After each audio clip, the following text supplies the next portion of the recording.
week, police arrested a man in Texas for allegedly stalking WNBA star Caitlin Clark. He's accused of sending threats and sexually violent messages to her as well. It put an often hidden crime dealt with by millions each year into the spotlight.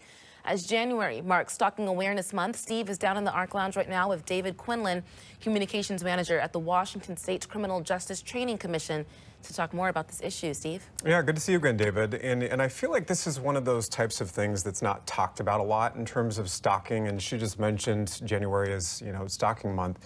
Why do you think this is important to sort of bring this to the forefront and put some focus on it? Yeah, it's good to be here, Steve. And it's critical because stalking is a serious and pervasive crime. It impacts millions of people every single year.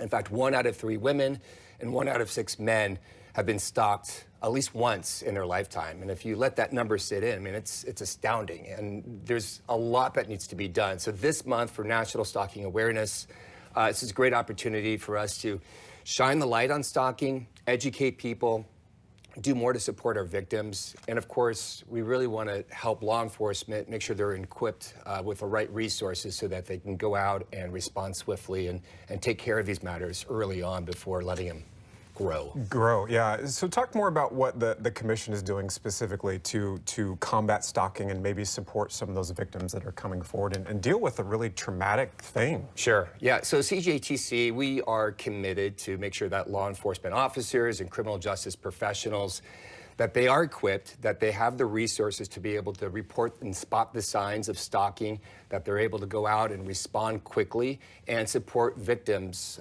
effectively and protect victims effectively. So part of our gender-related crimes program, we have this specialized training that we're going to be rolling out later in the year, specifically on stalking.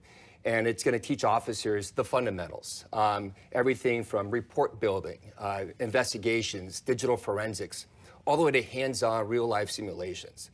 And so what we're trying to do is actually put a dent in those numbers and those statistics, which are alarming, impact so many young people especially. So by doing this, it's going to take a long time. There's a lot of work to be done, but this is a giant first step for the Academy, for the state of Washington, but it's going to take all of us. Why is it important, do you think, to have officers go through that type of training and have kind of the skills in their tool belt, so to speak, to address something like this and deal with the victims? Sure, it's practice and theory. I think anytime you have real-life simulations, it's going to help officers in a controlled and innovative environment to enhance their decision-making skills. And they're going to be able to build cases a lot better. They're going to do a better job of working with the victims and pressing hard on the alleged perpetrators. So that hands-on training, it's only going to help, and it's really going to educate our law enforcement community, and I think the community around us, just on the seriousness of stalking. Oftentimes all of this stuff, Steve, goes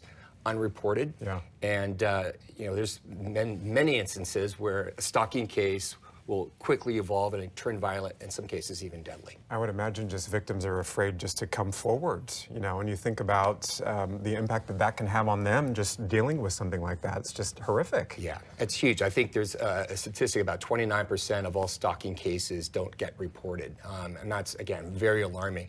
I mean, if you let that soak in for a second, imagine living a life where you are in constant fear. Always looking behind your shoulder. And so we have to do more. The end goal for us, Steve, is early intervention, because in stalking, early intervention saves lives.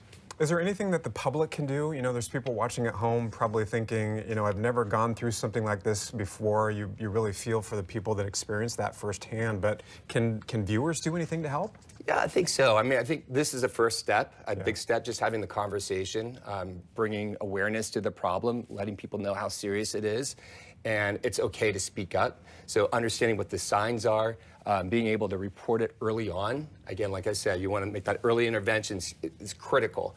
And just, giving law enforcement the tools and training that they need to go out and do their job. And so I think a combination of all of this is going to help. I know January is Stalking Awareness Month, but this needs to stretch on way beyond. So at least we're having the conversation today, and a lot more work needs to be done. I know you talked about how widespread this is, and I'm sure the stats are pretty staggering. Do you have any more figures on how big of a problem this really is? Sure. Yeah, I think what sticks out to me is the young people there. Over 50% of of people stalked before the age of 25. And that's crazy. 18 to 24-year-olds experience the highest rate of stalking.